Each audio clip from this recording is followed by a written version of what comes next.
Salve, salve, estamos aqui para falar um pouco sobre o livro O Céu da Noite ao Rio, fazendo essa live de lançamento. O livro acabou de ser lançado em Guarulhos. Eu sou o autor do livro e ao meu lado está o Júnior Bezerra, editor do livro. Nós somos da editora Letras do Subsolo, uma editora independente aqui da cidade de Guarulhos, que surgiu nas periferias, nos bairros, né? E que vem produzindo um trabalho aí comunitário em torno da literatura, publicando livros de forma independente e agora também através de editais públicos, políticas públicas que são muito importantes para fortalecer a nossa literatura, a nossa arte, né? No caso desse livro aqui foi publicado com políticas públicas. Tudo certo, Juninho? Como é que você está? Tudo certo, estou bem. E você, meu querido Dr. Daniel? Estamos aí. O livro foi lançado, teve 2 lançamentos. O que você achou aí dos lançamentos? Sucesso. Teve o pré-lançamento na EPG Jorge Amado, com o EJA. Eu acho que foi muito produtivo, o pessoal gostou da história, né? Acho do modo que a gente contou a história, as partes do livro, né? A gente viu que tinha um diálogo ali com quem veio de Minas Gerais, que era do interior, né? Muitas passagens do livro fez o pessoal lembrar da vida que eles tinham, né? Então acho que foi muito significativo. E teve o segundo lançamento, que foi aqui no centro de Guarulhos, né? Lá nos bancários, né? Que foi um sucesso também, tava casa cheia, né? A gente conseguiu expor para um público muito grande e que, assim, falar do livro, né? A gente vê Mas aqui o os livro... lançamentos primeiro, ó, Ah, isso que você falou, né? Eu achei interessante, né? Porque esse primeiro lançamento a gente fez na EPG Jorge na Amado. PG Jorge Amado com alunos do EJA, né? E o Sim, legal foi que os professores, né? O professor de língua portuguesa, o Vicente, né? Ele leu o livro com os alunos, né? exatamente. E aí isso foi bem bacana porque a gente, quando foi lá, os alunos já tinham um certo conhecimento sobre o livro, né? E a professora Juliana também fez o cenário, construiu essa capa aqui que foi feita pelo Diego, né? De forma artesanal nas aulas de artes, né? Quando a gente chegou, a capa do livro tinha saído do livro e tinha ido pro mundão, né? E esse processo é muito louco porque dá uma dessacralizada na literatura, né? Porque Exatamente. a gente está acostumado com a literatura primeiro como aquela coisa de pessoas que já morreram e sempre pessoas da elite, distante, que você nunca vai conhecer, e os livros lidos também por um pequeno nicho, né, de intelectuais, de pessoas aí privilegiadas que leem livros, né, até porque é uma dificuldade no Brasil a leitura, né, e nesse caso foi bem legal porque era a galera ali da quebrada, né, lendo literatura, né. O que não significa que a gente vai encontrar uma linguagem assim, que é relaxada. Não, o livro está bem escrito, tem partes complexas, inclusive, mas é gostoso de ler. Então, assim, por ser uma literatura marginal, estar à margem desse mercado editorial, não significa que é um livro descuidado. É um livro muito bem escrito, uma história bem narrada, né, com partes complexas, assim, que, na minha opinião, né, foi genial, né, assim, as sacadas ali, né, e não é rasgando seda, não, o livro ficou muito, muito bem narrado. Então, tem partes revolucionárias aí, né, como você contar o futuro e tudo mais, que aí eu vou deixar aí pro leitor, né, quando quando ele comprar, adquirir o livro, ele vai ver que o livro foi bem escrito e dialoga muito com a tradição que a gente tem aqui no Brasil, né? Das histórias, dos causos, né? Das narrativas, né? Populares que constroem o nosso imaginário. Então, o livro, né? Ele deve muito a isso também, né? Então, como o nosso povo constrói as suas narrativas, né? Então, Que lá no EJA foi interessante por causa disso, né? Porque é, abriu o portal da memória do pessoal, né? Porque eram pessoas que estão voltando a estudar, a maioria aqui são migrantes, né? Pessoas mais velhas, né? sim. Então, a discussão sobre as histórias que aparecem nesse livro, o próprio nome do livro, a relação com o céu, né? Com a imaginação, foi bem legal porque o pessoal, o lançamento que a gente fez lá foi um encontro mesmo assim que abriu um caminho de histórias, né, do pessoal começar a contar causos assim do interior, né? O pássaro que tem no livro, né, que toda vez que aparece no livro é um mistério, né? Ele anuncia alguma coisa que vai acontecer na vida de alguém, vocês precisam de ler. É. Mas aí as pessoas falam, na minha terra também tem um pássaro que acontece isso. Cada pessoa de cada lugar falava de um pássaro que era diferente do pássaro que tem no Nordeste, em Minas é outro, em outras regiões. Cada região tem um pássaro também, né, que se relaciona, né, e aí que fazia as pessoas lembrarem da infância e nos contarem para os outros alunos histórias, né, velho? Então, tipo assim, foi muito louco que abriu esse portal da memória popular, né, de ver como o livro É. dialoga e ele entra nesse universo. Né? E até um debate da história que faz parte, que é a memória, né? Que, na verdade, aí seria um debate até psicológico, né? Como o inconsciente coletivo, ele guarda, né, as narrativas, né? E ele gesta as obras, né? Então, acho que a literatura, de modo geral, ela tem muito do inconsciente coletivo de um povo, né? Então, a literatura é um sintoma da cultura, né? Então, não há como você fazer uma literatura sem estar preso à cultura. Isso não é nem concebível, né? E quando a gente vai nos lugares e a gente narra a história de tais pessoas, a gente tem uma ligação forte com os migrantes e tudo mais, isso já cria uma ligação, cria uma empatia já com o público que se vê na obra também, né? Que quando um povo não se vê na obra, essa obra ela fica relegada ali, né, ao limbo, né? Agora, quando o povo ele se vê na obra ali, quando ele se vê ali, né, quando ele lê e ele se lê ali naquela obra, essa obra ela tende a entranhar muito mais facilmente no povo, né? Na população que lê o livro, né? Então, na minha avaliação, é um livro muito, muito bem escrito. Não é porque editei não, mas pô, tá bem editado também, tá bem corrigido pelo Bruno Quixote. Assim, Sim. é um livro que mostra, inclusive, o amadurecimento da editora, do escritor aqui, Daniel, né? Então, se a gente pegar, fizer uma trajetória dos livros que ele lançou há mais de uma década, esse livro, a gente nota que, de fato, tá maduro, é uma escrita madura, assim, é fruto de muita reflexão, pesquisa, estudo principalmente, né? Então, um livro que foi muito bom e vale a pena ser lido, né? Foi bem legal esse lance. Depois a gente fez o outro lançamento no Sindicato dos Bancários, aqui em Guarulhos, e foi bonito também. Foi um encontro, assim, né, com vários artistas, foram vários poetas aqui da cidade, músicos, né, que se apresentaram.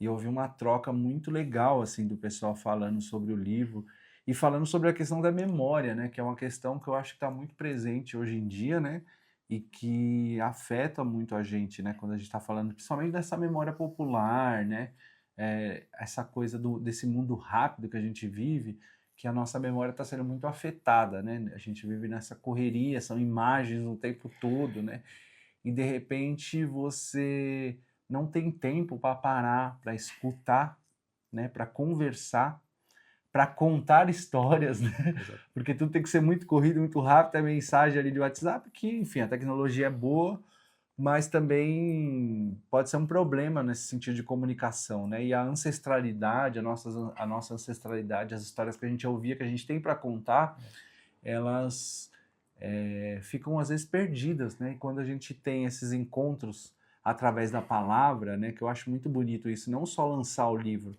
Ah, estou aqui com um livro e vou autografar o livro e tal, a pessoa vai ler, mas não conversar sobre o livro, conversar sobre histórias, abrir esse portal da memória junto com as pessoas e fazer esse encontro de arte, né? Que aconteceu também na Jorge Amado, que alunos recitaram poesia, houve música, né?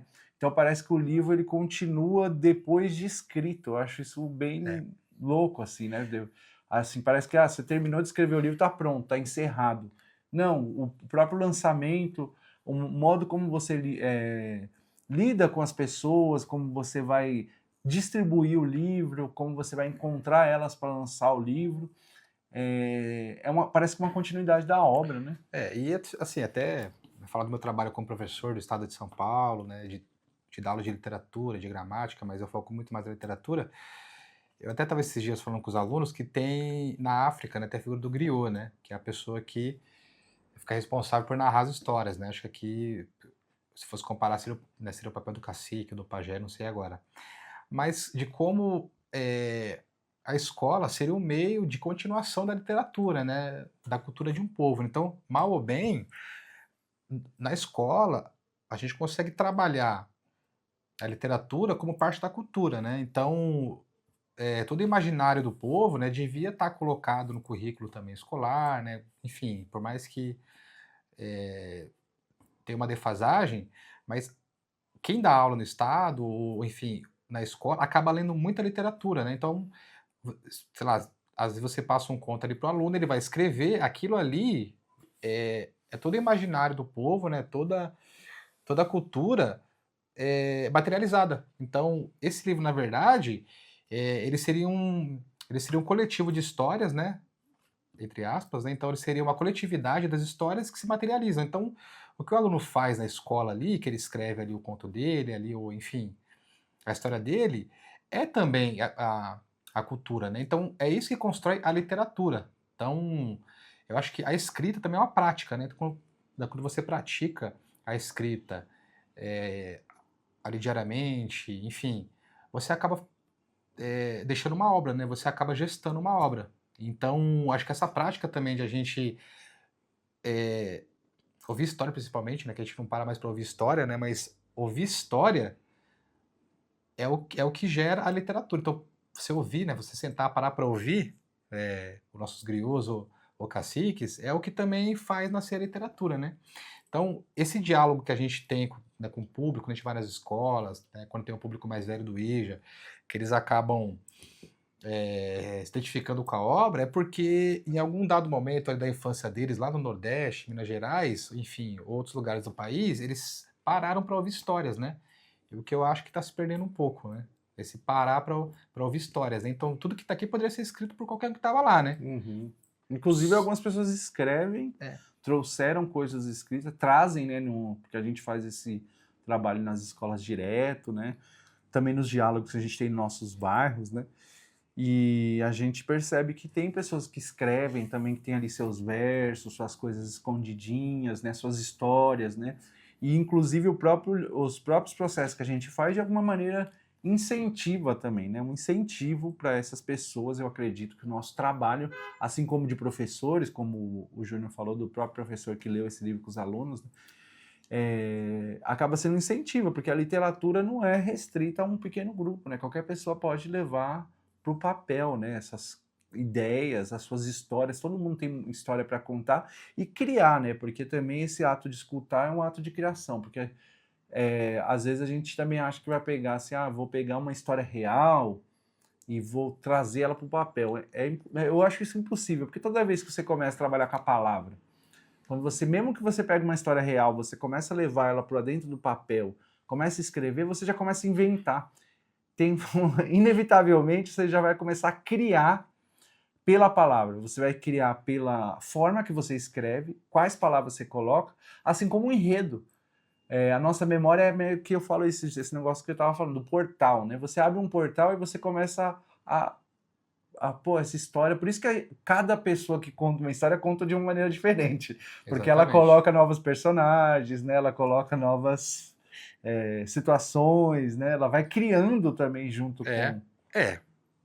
A literatura, na verdade, se você falar em tradição literária no Brasil, é isso. Né? Quando começa lá no século XVIII ou XIX, ele fala, temos uma literatura brasileira e que chega até hoje, é uma tradição. Então, não se fala literatura do nada. Aí eu cheguei aqui agora, a gente pode pegar, por exemplo, o que está em ascensão agora, né, que é o Torturado, do Itamar. Se você perguntar para ele, você tirou de onde? Cara, ele vai te falar que ele tirou isso das histórias que ele ouvia, né, quando criança, lá na Bahia, e de toda uma tradição ali de escritores, né, da Bahia. E do trabalho dele lá também, não esqueci o nome do lugar que ele trabalha. Acho que era um garimpo, não era um garimpo, era enfim... É o INCRA, se eu não me engano, ele era funcionário do INCRA e ele visitava comunidades quilombolas remanescentes no Brasil, e ele via e ouvia muitas histórias, né, da galera. E aí que leva ao debate de, a literatura, o literato é acadêmico. Sim, quem escreve geralmente está muito ligado à academia, né? E isso não quer dizer que ele vai escrever bem, que ele vai escrever coisas que, nossa, todo mundo vai ler. Mas ainda no Brasil, o escritor ainda está ligado à academia. Só que Mas já rompeu isso, né? não é demérito nenhum, já ótimo que já rompeu. E essa pessoa que está lá no EJA, que tem lá, né, que está acabando o primário, ou até o ensino médio, lá no EJA, ela tem muita capacidade de pôr essas histórias no papel, né? Então, cara, por uma falta de acesso, né, por uma defasagem de acesso, isso se perde. Então, se eles acabam, não, isso não é para mim, eu não sei escrever, tal, não é. A diferença da gente que escreve para a pessoa que está lá no EJA é que a gente escreve há um pouco mais tempo, né? Uhum. E então a gente, para escrever há mais tempo, aprimorou um pouco mais a palavra, né? O que é a única diferença, né? Até porque está ligado à academia. E o segundo ponto que você falou aí, da literatura, né? Tá ligado ao imaginário. E aí, assim, eu acho que é um contrassenso, né? Que na filosofia chama de oxímoro, né? Que, né, quando você tem uma contradição em termos, a ficção realista. Não existe, né? Ficção, ela não é, ela é imaginária. A ficção, ela vem da imaginação, né? Ficção realista, para mim, é um termo que não casa, né? São termos que não casam, né? E para fazer literatura, você tem que ter muita imaginação. Ninguém faz literatura sem imaginar. Aí você pode fazer ali, história, economia, né? Mas fazer literatura sem imaginação, acho que não é possível, né? Não tem como, né? E tem outra coisa que eu acho interessante, a literatura, e é isso, a literatura brasileira é muito rica, né? Maravilhosa. São grandes escritores, né? Inclusive, para escrever esse livro, eu li vários escritores, tanto do passado como do presente, né? Alguns escritores que a gente às vezes não está nos livros didáticos, a gente tem acesso, outros que estão também no livro didático, né? E é uma literatura muito diversa, né? Agora, eu confesso que quando eu vou escrever literatura, tem uma tendência, eu já fiz isso inclusive no meu livro anterior, da gente pensar que quando você está contando uma história, você tem que ser meio que fiel a uma realidade, né? Então, por exemplo, quando eu fiz um livro sobre o Nordeste, eu tinha que ser fiel àquela realidade nordestina. Eu não sou de origem nordestina, meus pais são mineiros, né? Mas eu vivo em Guarulhos, que é uma cidade de muitos nordestinos. Então tinha essa convivência, né?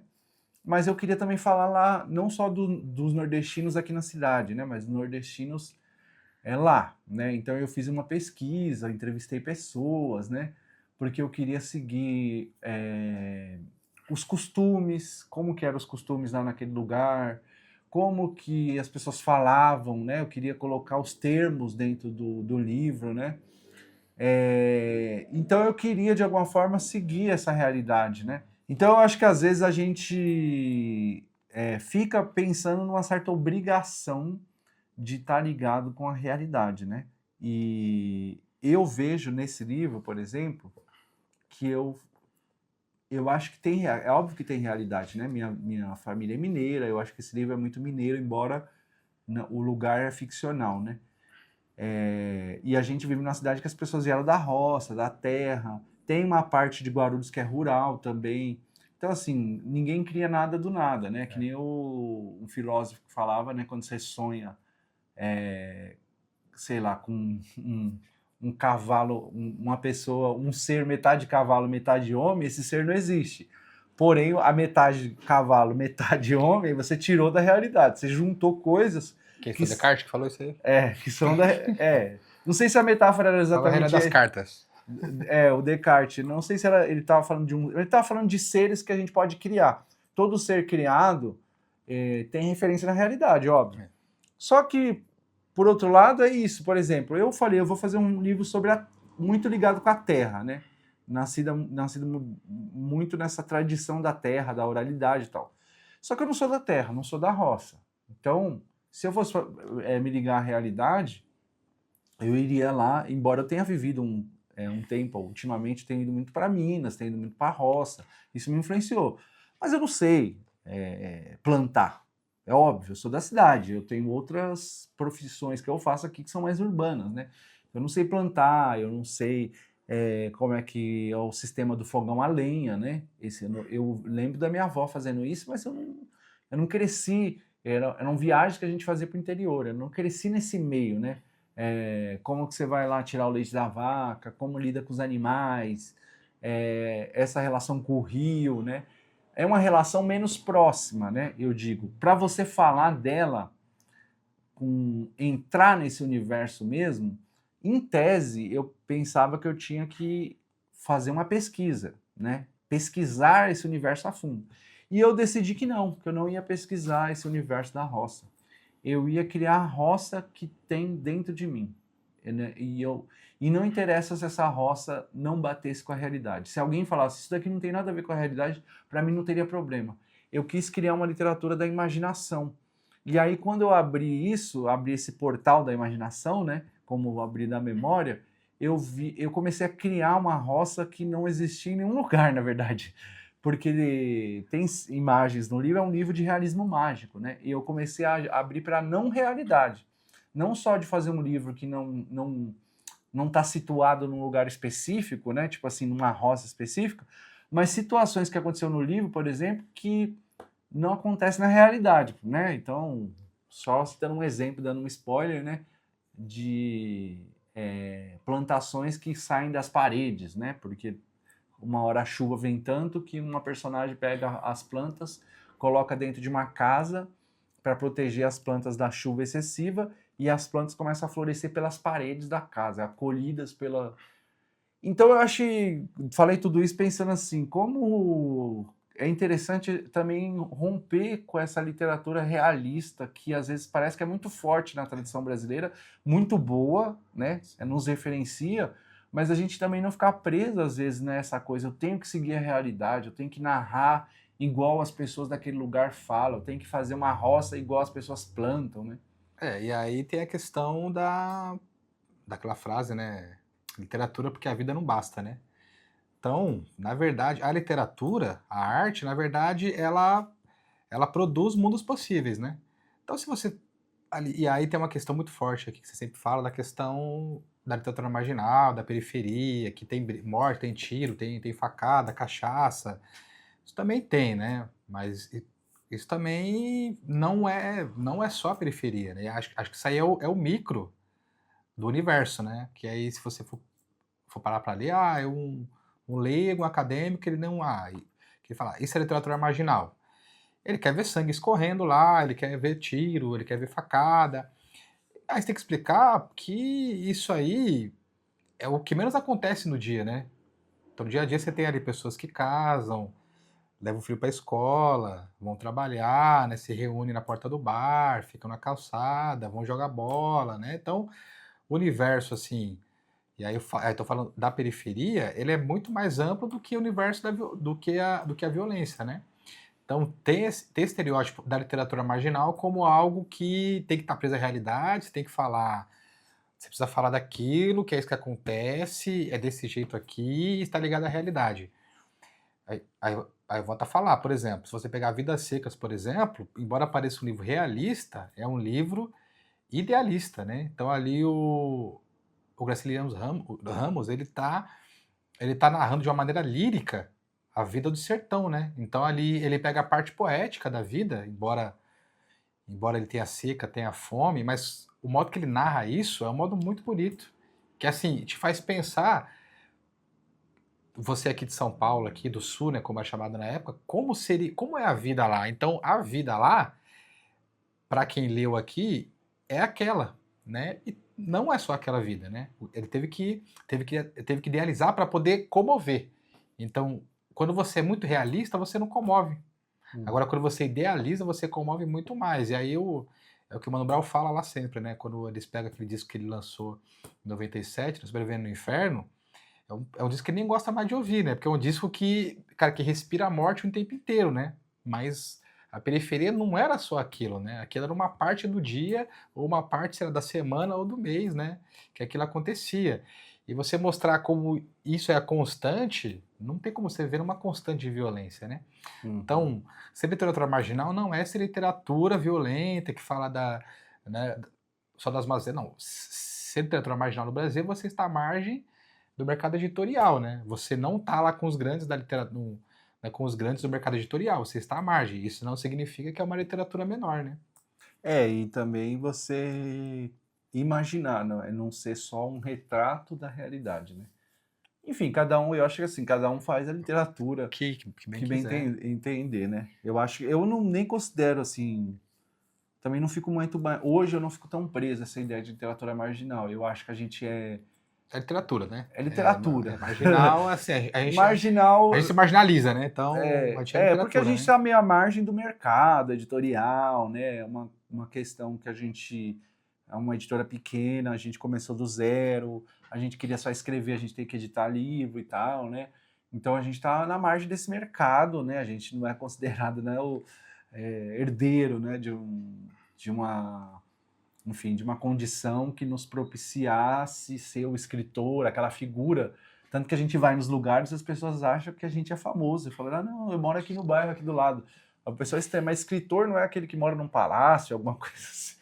O que já não era nem no passado, né, também. Hoje acho que não tem mais essa visão. Que nem, por exemplo, se você pegar a tradição da literatura no Brasil, século XIX, cara, quem escrevia era o bacharel em medicina, era o bacharel em direito, era o cônego lá, né? Então a literatura no Brasil, e por uma questão também social e política, cara, o Brasil era, acho que 90% analfabeto. Então, quem escrevia literatura? A elite, né? Hoje, com acesso à escrita, à escola, bem ou mal, né? A literatura se massificou, então todo mundo pode fazer literatura. Então você pegar, por exemplo, aí tem Mas isso não é só hoje, né? Eu É, acho. Eu não sei também. não, acho que assim, hoje, assim, por exemplo, hoje o escritor, claro, o cara que escreve ali diariamente, que fala, cara, eu gosto de escrever, assim, ele tá muito mais, assim, nos ônibus, nas empresas, então, assim, hoje tem gente que tá fora da academia escrevendo, né, mas a visão ainda que se cristalizou é do escritor ainda no pedestal, né, numa torre de marfim, né, no bairro nobre. Não, sim, o que eu falo é isso, que tem uma visão do escritor, mas Que eu é o não sei se estereótipo, essa né? visão diz respeito tanto também à realidade do escritor brasileiro na Me... história, né? Porque você pegar o Machado de Assis, né, que tem uma origem, enfim, que embora não, ele teve que acessar a elite para poder, né, para poder se fazer ser validado ali, né? então assim, Mas ele era um escritor que não tinha uma origem de elite, né? muito E pelo contrário, né? enfim, é meio confuso isso, porque aí você fica na biografia do cara para saber se ele é de elite ou não é, né? Eu acho que O que não vai também. influenciar a escrita dele, né? Porque o Jorge Amado era um cara da elite, assim, e de fato era, porque o Jorge Amado, o pai dele era senhor de engenho, se eu não me engano, era fazendeiro. Isso eu não conhecia da história. Ele fez direito, né? Então, assim, é o cara que viajou pra França muito cedo. Agora, assim, uma Dona Maria, entre aspas, que leu Jorge Amado, ela vai se encantar, né? Gabriela Que é Cavicanella. lindíssima a literatura. Então, assim, aí se ela pegar a biografia, ela vai pensar, nossa, mas como um cara assim, um escritor assim, que é advogado, tal, fez isso? Então, no imaginário dela, o cara que fez aquela literatura é o cara simples, né? Porque o Jorge Amado, ele conta a história de um povo, cara, de uma maneira muito simples, né? E como simples, no Jorge Amado comove muito, né? Então, veja só, né? Um cara da elite, né? De fato, da elite brasileira mesmo, que fez obras assim que até hoje são lidas assim pela população e que estão hoje, né, que fazem parte da cultura pop, né, mas da cultura popular aí e fica, né? Então virou Porque novela, tudo é virou, literatura, né, velho? Eu acho que. Por isso que hoje eu não me coloco tanto nessa ideia de literatura marginal enquanto livro, né? Eu acho que enquanto editora, sim, mas enquanto livro eu falo literatura como qualquer outra, e nem melhor e nem pior, né? diz que a arte não tem arte melhor e pior, né? Existe É uma arte, né? arte, né, velho? E também não acho que a gente esteja rompendo, né? Pelo contrário, um escritor, os cânones brasileiros, né? Um Jorge Amado, um Guimarães Rosa, para mim são grandes referências, né? E também é isso. Existem escritores, primeiro que também já tem escritores que também não eram necessariamente de elite na história literatura brasileira, e também tem escritores que talvez a gente não conheça, né? O Que Lima Barreto, por exemplo, é um caso a esse a se gente pensar, né? conhece, mas, por exemplo, será que não existem também? Só ficou pensando, pessoas que escreviam da classe trabalhadora, vamos dizer assim, Não, ao longo certamente dessa tinha. história da literatura, que nunca conseguiram, às vezes, publicar um livro, que ou publicaram e não chegaram nos livros que a gente lê, né? Nos livros didáticos, na história. Pode ser que exista, por isso que eu acho que assim, também hoje mudou os meios, né, de se publicar um livro, deu uma facilitada a tecnologia, isso eu acho que é bem importante, assim, né? Mas isso não significa que não existia, eu acho assim, sabe, que eu também Não, sou tem. contra essa ideia de como se a gente estivesse inaugurando algo... Foram descobrir agora, né, uma escritora negra do século XIX, que é a Maria Firmina dos Reis. Aliás, né, cara, faz um tempo que, né, já descobriram ela, mas ela foi responsável aí por colocar a primeira escola pública infantil assim no Brasil, né, se eu não me engano, né? Então, hoje a gente sabe que tem pessoas que escreviam naquela época, né?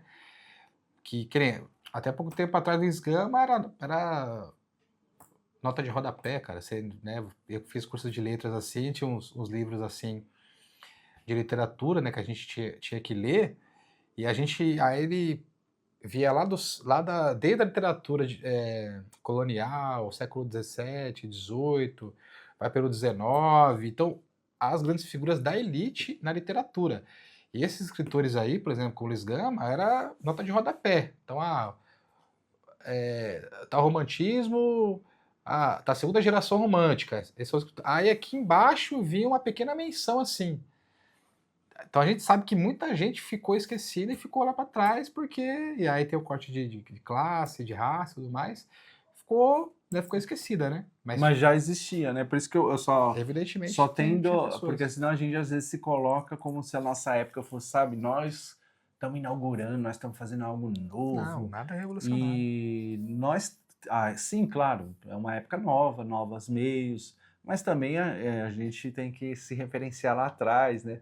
De pessoas que vêm construindo a própria cultura brasileira que sempre existiu, né? Por vir A- de onde a gente veio, né? Ter feito escola pública, morar em bairro de periferia. Obviamente que o seu Zé aqui que tá aqui, né? Que vai passar aqui vai falar, pô, mano, vocês são foda, né, mano? Porque vocês fizeram escola pública aqui cara, junto com meu filho, veio aqui do bar e fizeram um livro. Óbvio que para eles, assim, pro nosso povo, a gente é uma referência, né? E a gente não pode nem falar que a gente não é, né? Que a gente é, né? sim. Mas também o nosso povo é referência para nós, né? É, E a em gente é o primeiro nosso lugar. povo, né? Em primeiro lugar. Tá no nosso... Porque o seu Zé é essa referência, né, velho? Que tem conhecimento, toda essa questão literária que nos fez chegar até aqui, né? E o livro O Céu da Noite ao Rio, né? Ele fala muito sobre essa questão da terra, né, velho? Eu acho esse lance da terra, essa conexão com a natureza, né, velho? Porque eu acho que parece que a gente perdeu um pouco essa conexão. A gente vive num mundo muito louco, urbano, e eu, quando eu escrevi, eu estava nessas visitas lá, né, por Minas Gerais e tal. E aí até conversava com você sobre isso, né, sobre a ideia do livro. E tipo, eu via muito assim como a conexão com a natureza me fez bem, né? Como ela me trouxe muitos ensinamentos sobre a vida e muitas perspectivas para me criar, para me imaginar, para me reconectar algumas emoções também dentro de mim. Não é autoajuda, né? Pelo contrário, né? Isso daí eu acho que já tem na própria cultura indígena, né? E aí a gente vê como essa coisa do ambiente rural, né? Que no caso a gente tem essa herança rural, embora more na cidade, né? Como... Cara, eu morei um ano na Bahia, né? Quando minha avó era viva ainda. Quando eu tinha acho, 15 anos de idade, eu fui morar um ano lá. E assim, eu tinha uma ideia bem idealizada da Bahia, né? Todo mundo se conhecia, era só mato. Quando eu cheguei lá no sertão da Bahia, eu vi que não, tinha uma vida acontecendo, já tinha uma tecnologia. Claro, isso foi em 2004. Hoje tá bem mais tecnológico, né? Né, o acesso é bem mais fácil. Mas assim, eu ainda vi resquício de uma vida na roça, né? Do sertão ali, de você vai colher feijão, por exemplo. Não é só você que colhe. Ali tem um povoado, a família, são 5, 6 famílias, põe uma roça, colhe o feijão. E eu fiz isso, né? Fui lá, joga o feijão ali em cima da lona, tira o galho, separa, joga. vem um cara do caminhão depois, me saca ali, leva, vende. Então, e eu posso, né, falar que eu vi isso acontecer. Então, eu vivi uma vida na roça, ali, às vezes você, ah, vai, lá, vai mata um porco ali, dá pra família inteira, faz uma festa, né, tal, tem a festa de rei, né, faz um reisado em casa, que é muito forte lá ainda. Então, quando eu leio uma literatura assim que fala do sertão, né, da roça, né, e assim, eu me vejo nela, né, então eu não leio aquilo imaginando mais, eu já me vejo já fazendo parte desse universo, né, fazendo parte dessa cultura que eu mergulho muito, né, E inclusive. que você depois. Eu moro aqui no bairro da Vila Rio, quando eu cheguei aqui já tinha uma área rural grande, até hoje tem uma mata, né? Tem uma área de proteção aqui próximo. Mas era um bairro que já estava crescendo muito, né? Assim, tinha. Já é. Hoje, então, assim, é prédio para tudo que é lado, né? Pra quem a gente não sabe, a gente mora no pé da Serra da Cantareira, que é meio que a maior mata atlântica, né? Aliás, mata urbana do mundo, né? É a Mata Atlântica, a maior mata urbana do mundo. E que, assim, aqui tem tribo indígena na região, né? Tem zona de mata. Então, assim, a gente meio que cresceu nesse universo, né? Nesse E, universo semi-rural, né? e você, principalmente ali no Cabo Sul, É, né? que não, porque, cara, a gente foi gravar aquele dia lá na Pedra Roxa e, cara, eu lembrei dos, Pedra cara, Roxa é um pico que tem aqui no meio do mato. isso, que é que você sobe lá, você vê, cara, você vê a cidade inteira. E eu lembro de quando era garota, assim, a gente, cara, sair da escola, pegar a bola, sair jogando bola o dia inteiro nesses campos de terra, e depois, Uhum. cara, eu subir esses matagal inteiro aí, cara, subir e descer, porque tinha nada pra fazer, né? Mas tinha natureza. Então, cara, quantas vezes aí eu não cheguei cortado em casa né, de pedaço de galho, de passando arame, né? Ou então indo jogar a bola em campo de terra, no meio do matagal. Roubando manga. Manga, né? Manga, abacate, né? Desculpa aí pra quem ficou sem manga no quintal, né? Mas assim, quando eu li esse livro, eu não sou o cara lá do centro de São Paulo, lá da Paulista, lá, que vai na hora do almoço, pega lá o livro, sei lá, um executivo, um banqueiro lá, um bancário lá, um empresário que lê e ele só conhece através. Uhum. Não, eu faço parte desse universo, né? Eu tô inserido nisso, né? Não que a pessoa que escreva sobre isso, ela não consiga escrever, mas eu acho que quem teve um contato maior com esse universo, né? E aí eu volto a Vidas Secas, pro Graciliano fazer aquilo ali, evidentemente ele viu aquilo acontecer, ele vivenciou aquela vida lá no sertão, ele viu aquele povo, por mais que ele fosse da elite, né? Ele era prefeito da cidade, inclusive, ele viu aqueles os retirantes saindo de lá para ir para vir para São Paulo, né? Para descer para o sul, né? Então ele viu aquilo acontecer, né? Então ele pode falar com propriedade sobre aquilo, né? Mesmo não fazendo parte daquele povo, né? Não fazendo parte, né? Então, e fazer um livro não é fácil, né, velho? Chegar nesse resultado aqui, né? Como eu falei, a gente é uma editora independente. A gente começou quando a gente estava escrevendo livros, nos papéis de caderno, né, velho? E a gente queria publicar, né? Falou, pô, eu queria publicar um livro, isso parecia muito inacessível, né, para nós, né? A gente não sabia como fazer isso. E aí a gente viu que não tinha acesso também a pessoas que poderiam nos ajudar. A gente teria que fazer tudo, né? Fazer todo o processo de publicar um livro e aprender a fazer isso, que é difícil, né? Tem o papel, vocês não fazem ideia, né? Se é o papel que é escolhido, o papel de capa, a dobra. Então todo o processo do livro a gente foi aprendendo, né?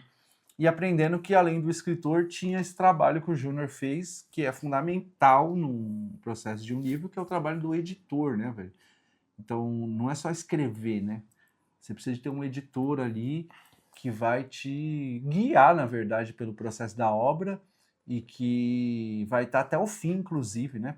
Pensar todo o processo até a distribuição da obra, né? E é uma função que a gente aprendeu também que existia, né? Que a gente achava que era só escrever, colocar no papel e já. Não. E aí esse trabalho foi feito, né? Eu fui escrevendo, né? Eu tinha essas conversas com o Júnior desde o começo do projeto, e aí depois eu ia escrevendo, né?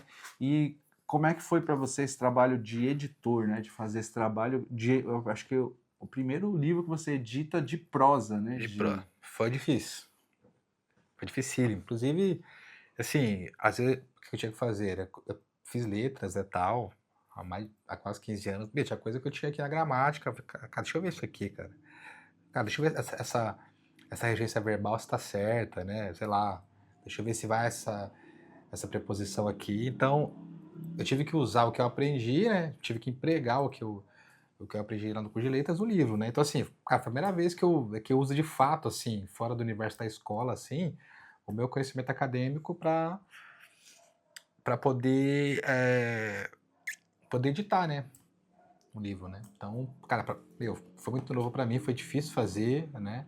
Não foi fácil, não, foi muito complicado, né? Sobretudo na parte que você tinha que corrigir o cara que falava do futuro, né? E não do passado. É uma coisa, sem spoiler, mas tem umas questões bem assim, o que eu acho mágicas. que é a parte genial desse livro aí, que assim, eu acho que é sui generis, nunca vi nada igual na literatura brasileira, então adquira o livro.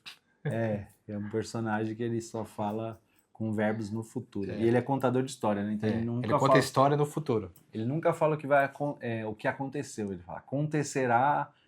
O que por si João só encontrará Maria e os dois ficarão juntos. Ele nunca fala do encontrou, né? E aí isso daí foi uma treta da pelo, né? E aí é o seguinte, né? Aí tem uma questão assim. Agora não sei se é onde eu li isso aí, que não sei se foi no Vieira de Castro, que é um antropólogo, que o índio não tem esse negócio de passado e futuro presente, cara. É uma coisa assim muito fluida, cara. O tempo pro indígena, pro índio não, né? Pro indígena, para os povos originários aqui do Brasil, era uma coisa muito fluida, né? Então não tinha o passado, o futuro, né? Então o cara, sei lá, ele vai hoje, você vai rezar para Nossa Senhora e amanhã ele vai estar rezando lá pro tronco, lá pro sol, porque para ele ontem, hoje e amanhã são coisas muito, muito, muito fluidas, né? Tá bem complexo. Então assim, eu acho que o universo indígena, assim, ele é muito complexo. Né? Então ele é bem complexo e acho que assim, esse livro deve muito também a essa cosmologia indígena, né? Também. Uhum. Foi bem legal. E o Júnior trouxe algumas ideias também para o livro, né? Sugerindo, né? Algumas coisas que a gente não vai poder falar muito, né? Porque vai ter que ler o livro. Vai ter que ler, né? Vai falar, pô, aqui tem que, né? Um certo ser do livro tem que aparecer mais, né? E foi fazendo alguns diálogos em relação a isso, né? E foi um processo bem difícil, porque é um livro grande, né? Tem que ter muito diálogo, tem que ter muita escuta, né?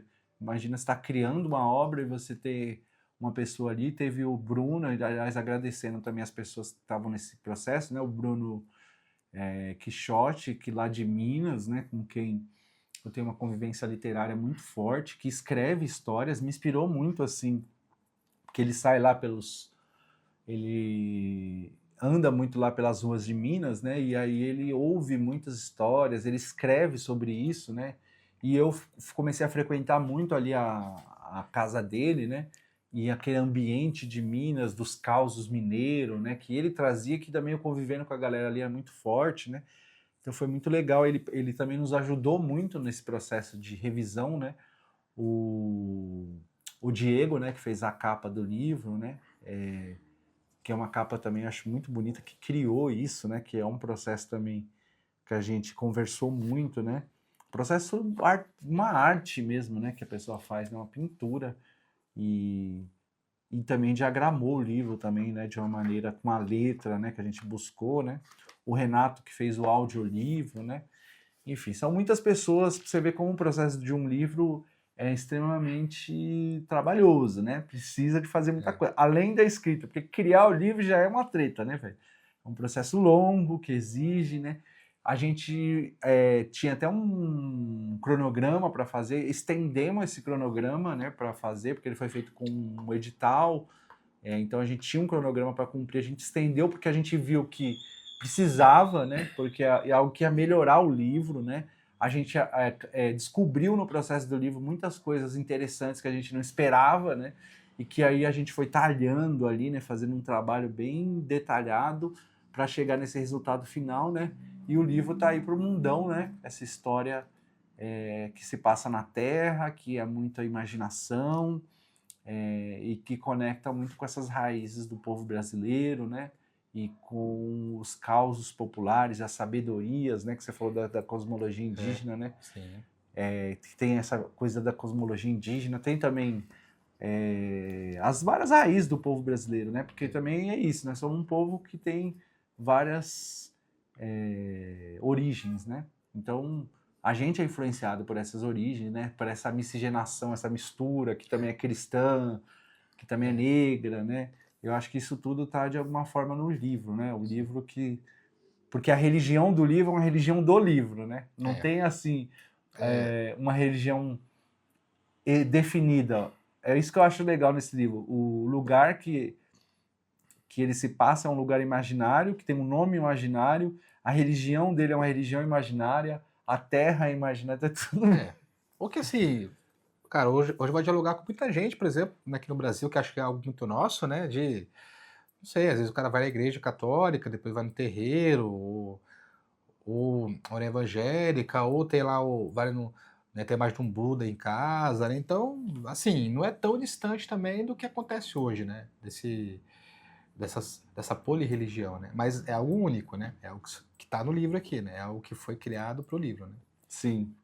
E para mim foi uma reconexão com as minhas raízes também familiares, né? Mineiras, né? Da minha família, que eu convivi na roça também. De alguma forma, meus avós, né? Que assim, eu acho que meus pais, isso me influenciou. Estava presente ali no livro de alguma forma, né? As histórias que estão no livro são criadas mesmo, né? São inventadas, como eu disse, é ficção pura, né?